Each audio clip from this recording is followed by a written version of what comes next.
Acara berikutnya adalah pengantar dari Direktur Pusat Kedokteran Tropis Universitas Gadjah Mada kepada Dr. Riris Andono Ahmad, MPH, PhD. Waktu dan tempat disilakan sepenuhnya.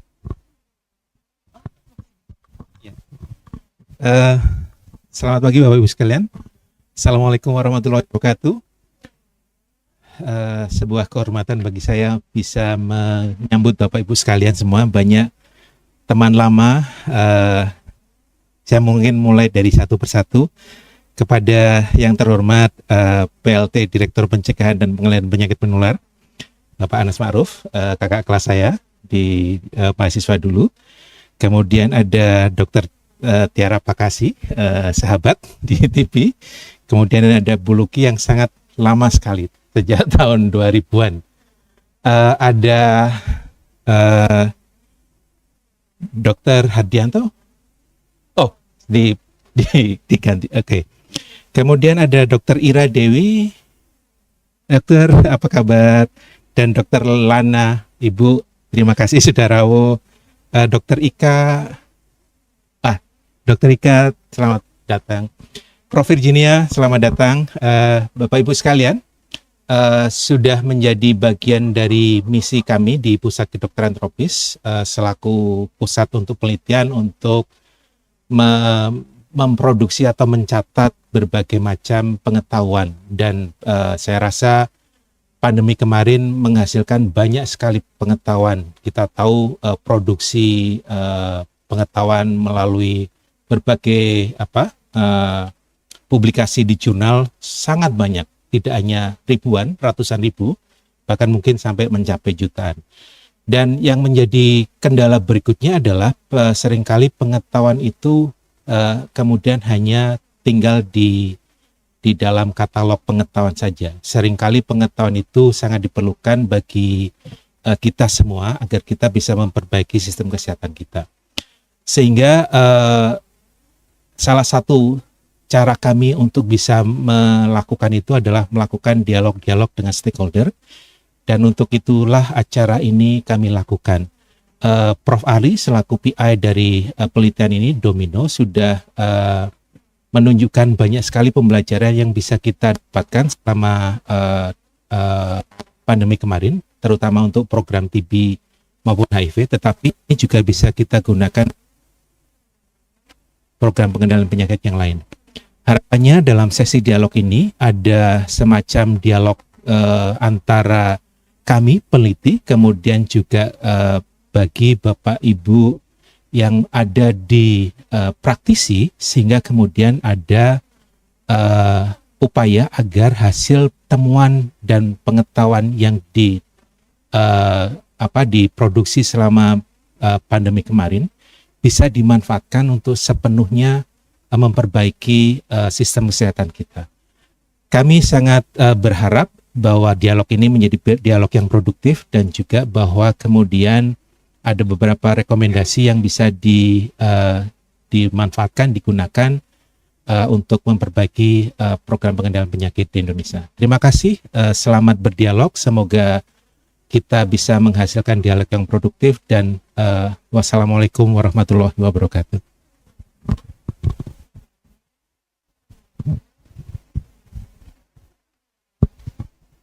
Terima kasih Pak Doni. Pak Dr. Riris Andono Ahmad dari Direktur Pusat Kedokteran Tropis Universitas Gadjah Mada. Yang berikutnya dimohon berkenan untuk menyampaikan sambutan dari Kementerian Kesehatan yang akan disampaikan oleh Direktur PLT, Direktur Pencegahan dan Pengendalian Penyakit Menular Kementerian Kesehatan Republik Indonesia, kepada Dr. Anas Ma'ruf MKM. Disilakan sepenuhnya dan dimohon sekaligus nanti untuk berkenan membuka acara ini.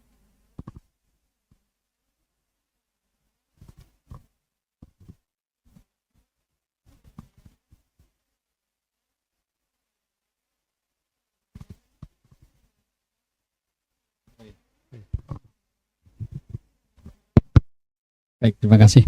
Assalamualaikum warahmatullahi wabarakatuh. Selamat pagi, salam sejahtera untuk kita semua. Om Swastiastu, Namo Buddhaya, salam kebajikan, salam sehat, salam semangat, dan salam bahagia selalu. Tiga kata itu saya kira selalu menjadi moto kita ya. Sehat, semangat, bahagia gitu. Karena kalau udah sehat, semangat, bahagia, insya Allah aman lah hidup di dunia. Baik, jadi yang kami hormati Direktur Pusat Kedokteran Tropis Fakultas Kedokteran UGM, Mas Doni. Ya, saya manggilnya Mas Doni. Karena dulu sama-sama kita di Medisina, Mas, ya. Di tahun pada waktunya dulu saya bersama Mas Doni di majalah mahasiswa Fakultas Kedokteran UGM di Medisina. Kemudian Prof. Ari Natalia beserta semua tim peneliti Domino Studi, Prof. Hasbullah Tabrani. Dulu saya S2 di S2-nya di FKM UI, Prof. Jadi murid ya, saya ambil ekonomi kesehatan. Jadi muridnya Prof. Beliau kalau ngajar sambil bawa minum. Prof. Virginia, thank you for your coming. Thank you for your support. Bapak Ibu, teman-teman semuanya, perwakilan dari Pusat Kebijakan dan Manajemen Kesehatan FKM Bapak Ibu, perwakilan dari Dinas Kesehatan Provinsi Jogja, Jawa Barat, dan Kota Bandung, Kota Yogyakarta. Ini ada Mbak Lana Umamah ya. Dulu juga sama-sama kita waktu zaman mahasiswa, dulu dari Unpad tapi saya dari UGM, kita jejaring majalah mahasiswa. Bapak Ibu, teman-teman semuanya dari rumah sakit, perwakilan dari Rumah Sakit Hasan Sadikin, Rumah Sakit Sarjito, Rumah Sakit Sutarto. Bapak Ibu, perwakilan dari perguruan tinggi, perwakilan dari komunitas dan juga organisasi profesi yang mohon maaf saya tidak bisa sebutkan satu persatu, dan juga teman-teman saya dari Direktorat P2PTM, ada Bu Tiara, Katimker TB, dan Bu Luki, Katimker HIV. Ini Bu Luki juga orang Solo ya, UNS dia. Baik, Bapak Ibu saya hormati. Pertama, marilah kita panjatkan puji syukur kepada Allah Subhanahu wa taala karena kita dalam keadaan sehat walafiat sehingga bisa bertemu pada hari ini dalam rangka bersama-sama untuk melakukan dialog kebijakan, pembelajaran dari masa lalu untuk kesiapan masa depan. Jadi jangan sampai kita terjebak di masa lalu ya. Tetapi bagaimana kita memikirkan masa depan ya. Saya kira temanya sangat bagus gitu. Tentu saya mengucapkan apresiasi dan terima kasih terutama pada Pusat Kedokteran Tropis FKM UGM yang sudah menyelenggarakan acara ini, tentu didukung oleh Bapak Ibu semuanya, sehingga mudah-mudahan tadi disampaikan oleh Pak Riris Andor Ahmad bahwa dialog ini bisa kita mengevaluasi apa yang sudah pernah terjadi, tetapi kemudian ke depan tentunya dalam rangka untuk Indonesia Emas 2045. Ada banyak hal yang mau kita capai di 2030 ya, termasuk eliminasi banyak penyakit nular. TB, HIV, malaria, penyakit neglected tropical disease itu hampir semuanya 2030 targetnya ya. Nah, kita harapkan dengan kita belajar seperti apa yang sudah pernah kita alami termasuk di masa pandemi, kemudian kita percepat. Jadi 5 tahun ke depan ya di Renstra atau RPJMN 5 tahun ke depan 2005-2029 itu adalah kesempatan yang strategis. Dan itu adalah kesempatan kita bersama, tidak hanya pusat ya, tetapi seluruhnya jajaran didukung oleh perguruan tinggi dan petahelik yang lain seperti dunia usaha, kemudian juga media, masyarakat ya, tentunya kita bersama-sama. Karena ini momen yang menurut bagus. Jadi sedikit menyampaikan Bapak sekalian, saya saat ini sebagai PLT Direktur P2PM, tapi secara definitif saya Direktur Penyataan Lingkungan, Environmental Health ya. Bisa sebagai Direktur Penyataan Lingkungan. Nah, tentu lingkungan juga sangat berpengaruh terhadap berbagai macam penyakit karena banyak penyakit itu berbasis lingkungan. Ya, WHO menyatakan 24% itu kematian karena penyakit bisa kita intervensi kalau kita melakukan intervensi pada lingkungan. Saya kira TB juga sama ya. TB itu kan juga salah satunya faktor lingkungan yang tadi khasiat, baik itu ventilasi, rumah, kepadatan dan sebagainya.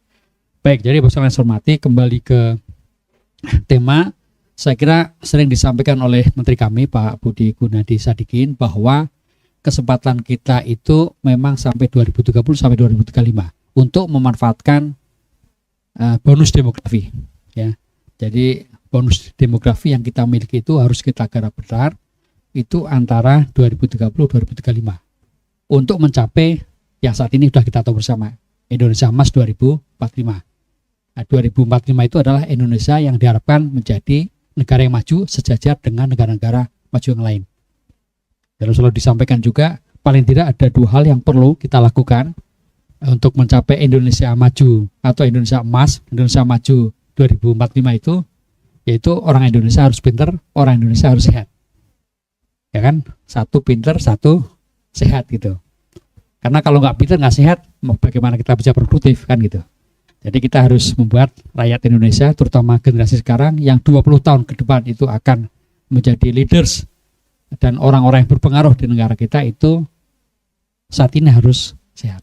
Nah, oleh karena itu kemudian ada tahapan-tahapan yang harus kita lakukan. Kalau di dunia pendidikan tentu bagaimana mencetak supaya rakyat kita itu pintar, mulai dari PAUD sampai ke jenjang S1, S2 dan seterusnya. Nah, kita di sektor kesehatan adalah bagaimana kita berperan di sektor kesehatan. Penyakit mau menular tidak menular itu kalau semakin tinggi angka kesakitannya, semakin tinggi angka kematiannya, morbiditas dan mortalitasnya, itu akan berpengaruh pada apa?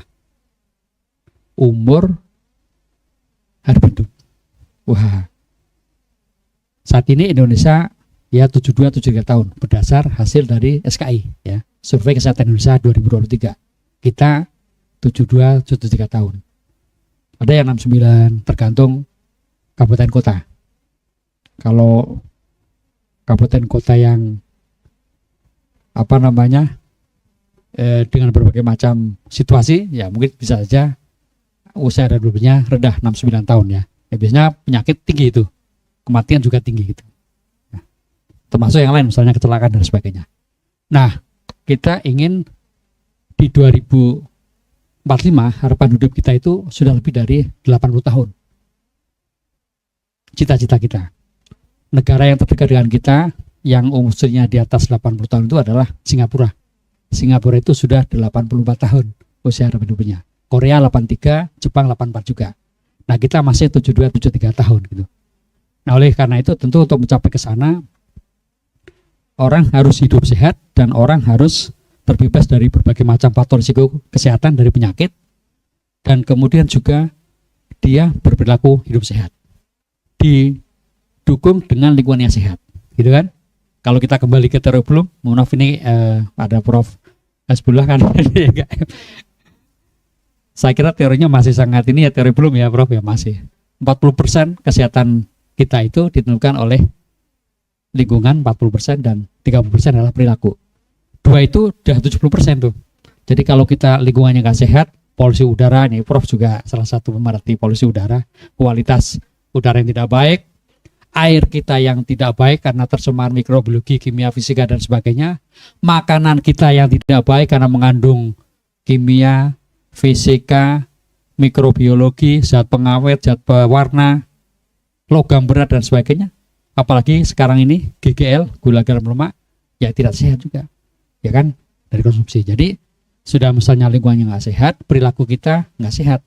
Misalnya dari perilaku makannya tidak seimbang, tidak istirahat yang kurang, tidak suka olahraga dan sebagainya. Jadi dua itu sangat penting. Nah, sekalian yang saya hormati, kita hari ini bicara dua penyakit yang menjadi kajian, yaitu HIV dan tuberkulosis. Masih banyak penyakit lain saya kira yang biasanya kita sebut dengan ATM ya, yaitu tuberkulosis, malaria. Tapi malaria ini kan 95% kasusnya ada di Indonesia bagian timur. Nah, kita bicara tentang HIV, TB yang itu bisa di mana saja. Nah, poinnya adalah Bapak sekalian, kalau kita bicara tentang TB, saat ini Indonesia urutan nomor 2 di dunia dari kasus yang terbanyak. Estimasi tahun 2024 ini jumlah kasus TB itu adalah kasus baru ya ini.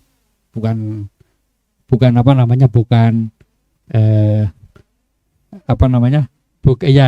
kumulatif ya kan. Jadi estimasi kasus baru itu 1.092.000 tahun 2024. HIV kita nomor 13 ya Mbak Luki di dunia, nomor 13. Kalau HIV kan dunia banyak, tapi kalau TB kan lebih sedikit ya. Jadi TB kita nomor 2 setelah India, HIV nomor 13 kasus baru. Kalau HIV kurang lebih kasus baru itu per tahun 58.000 ya. 28.000 ya kasus barunya. Kasus barunya 28.000 maaf. Kasus barunya 28.000. Kalau saat ini kasus totalnya HIV kalau ini kumulatif ada datanya sekitar 570.000 ya. 570.000. Nah, sekalian yang saya hormati, dua penyakit ini hampir sama sebenarnya dalam rangka untuk melakukan pencegahannya. Yang penting adalah semua yang menderita ditemukan, dan ditemukannya harus secara dini, gitu kan? Ditemukan. Kalau sudah ditemukan, kemudian diobati, gitu.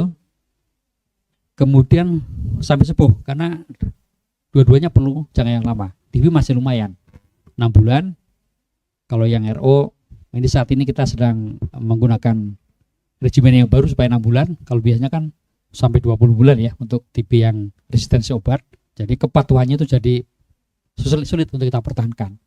Nah, HIV seumur hidup untuk antiretroviralnya atau ART-nya. Nah, Bapak sekalian yang saya hormati, sehingga ini menjadi tantangan kita ke depan, bagaimana kita menemukan secara dini baik itu TB maupun HIV.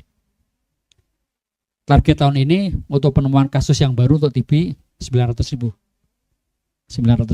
Syukur-syukur lebih dari 1.090.000. Nah, syukur-syukur bisa lebih nih, maka Mbak Tiara dikejar-kejar atau menemukan kasus baru. Demikian juga Pak Luki, ya, HIV. Kita menemukan yang baru, karena Bapak sekalian, kita nanti akan disampaikan peneliti, saya kira tahun 2020, 2021 sampai 2022 awal lah, kita sangat lambat dalam penemuan kasus yang baru untuk TB dan HIV karena kita pandemi, sehingga penemuan kasus baru itu lambat. Data menunjukkan bahwa kita kurang dari 60% ya, kurang dari 50% dari estimasi kasus yang harus ditemukan. Baru tahun kemarin 2023 kita mencapai 77%. 2023 ya. Jadi 800.000 kemarin, lebih 823.000 kita bisa temukan dari target dari estimasi jumlah kasus 1.060.000. Nah, karena itu Bapak sekalian masih banyak di sekitar kita. Nah, pada persoalannya adalah ketika seseorang masih dengan BTA positif, di mana dia melakukan aktivitas sehari-hari dengan keluarga, dengan rekannya, dan kelompok-kelompoknya gitu, itu menjadi faktor risiko untuk terjadi penyebaran. Oleh karena itu tentu mari kita bersama saat ini kita pemerintah dalam Kementerian Kesehatan didukung dengan yang lain ya, kita bagaimana caranya untuk percepat dan menemukan sebanyak mungkin estimasi kasus baik TB maupun HIV. Di TB kita sudah banyak sekarang dengan TCM ya, tes cepat molekuler, dengan PCR yang banyak di berbagai macam, bahkan sampai puskesmas itu sekarang sudah bisa melakukan ya deteksi cepat dengan TCM dan lain-lain, itu kita tingkatkan ya, termasuk nanti juga kombinasi dengan X-ray gitu, portable X-ray, ini dalam rangka bersama-sama untuk mempercepat dan memperbanyak temuan kasus-kasus estimasi itu, karena sekali lagi bila ini nggak ditemukan akan menjadi sumber penularan. Nah, kita Bapak sekalian hari ini akan dialog gitu ya, dialog belajar bagaimana ketika pandemi yang diteliti oleh Prof. Ari dan kawan-kawan seperti apa, nanti kita saksikan bersama. Tapi poinnya adalah mari kita bersama ini, kesempatan kita 5 tahun ke depan. Jadi oke lah, kemarin 2-3 tahun kita agak terlambat, tahun ini kita genjot kembali untuk TB maupun HIV. Nah, 5 tahun ke depan ini seperti apa? Mudah-mudahan dari dialog ini kita bisa bersama-sama untuk menemukan formulasi dan juga memberikan input, terutama pengambil kebijakan kami di Kementerian Kesehatan dan juga teman-teman di daerah, bagaimana caranya ini ya. Nah, gitu. Untuk menemukan dan kemudian mengobati. Karena ini mengobati ini juga ada hambatan-hambatan atau tantangan ya.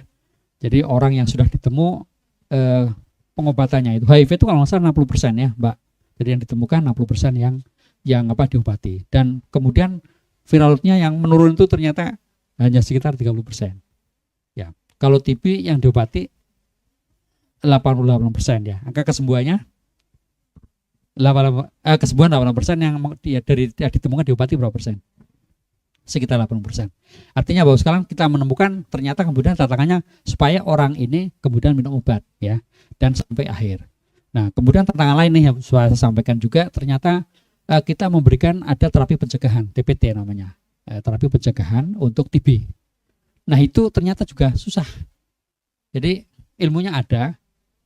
Jadi misalnya satu rumah tangga dilacak semuanya kotaknya gitu, ada orang yang positif dilacak semuanya, kemudian ada yang terduga, ada yang kemudian mereka berisiko. Nah, ini harus diberikan TPT, terapi pencegahan untuk tuberkulosis. Itu sangat kecil juga capaiannya. Ini memang ke depan bagaimana kita caranya.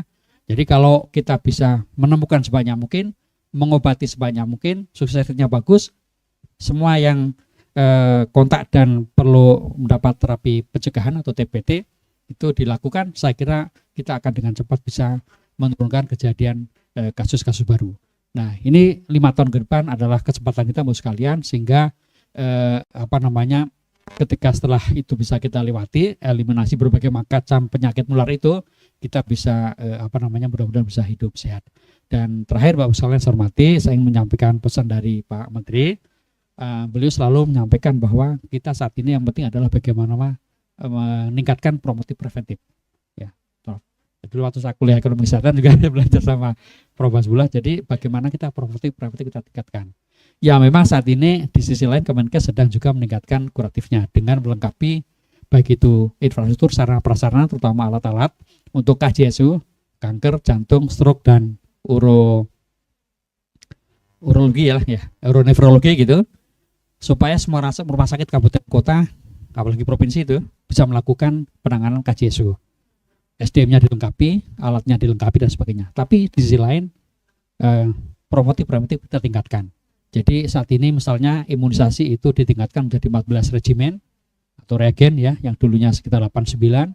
Kita masih kalah juga dengan negara lain. Malaysia misalnya sudah 18 reagen untuk imunisasi pada ke anak-anak terutama. Nah, kemudian satu lagi adalah bagaimana kita screening dini. Jadi ada 14 penyakit baik itu menular maupun tidak menular, yang termasuk penyakit bawaan lahir ya, hipotiroid itu kita lakukan. Itu harapannya adalah Bapak sekalian bahwa dengan itu kita bisa menemukan dini dan kemudian bisa menataalasa dini. TB adalah salah satu ya, masuk dari screening dini 14 yang dilakukan Puskesmas dengan juga Puskesmas yang di tingkat desa, kabupaten, kota, atau sekarang namanya masih Posyandu atau nanti menjadi Puskesmas Pembantu. Saya kira itu Bapak Ibu sekalian, harapannya adalah dengan ini kita semua lakukan ya, dibarengi dengan perubahan gaya hidup ya, lifestyle masyarakat, maka mudah-mudahan kita bisa bersama berkontribusi untuk mewujudkan Indonesia yang lebih sehat, sehingga kita optimis untuk mencapai Indonesia Emas 2045. Saya kira itu Bapak sekalian yang kami sampaikan. Sekali lagi nanti kita bersama-sama mendengarkan dan kami hadir di sini untuk juga mendengarkan hasil penelitian dan akan berdialog ya, sehingga nanti kita tadi memanfaatkan momentum 5 tahun ke depan sehingga terkait dengan TB dan HIV itu bisa kita lakukan manajemen dan kebijakan yang tepat sehingga bisa kita eliminasi dengan cepat. Saya ucapkan terima kasih sekali lagi pada Bapak sekalian yang sudah hadir dan juga terutama Kedokteran Tropis, Pusat Kedokteran Tropis FKKM KUGM yang sudah menyelenggarakan acara ini. Dengan mohon doa dari Allah Subhanahu wa taala dengan baca basmalah Bismillahirrahmanirrahim, maka dialog atau pertemuan hari ini saya nyatakan resmi dibuka. Mudah-mudahan Allah Subhanahu wa taala selalu meridhai kita dan apa yang kita lakukan hari ini bisa berperan serta dalam rangka mewujudkan Indonesia yang lebih sehat.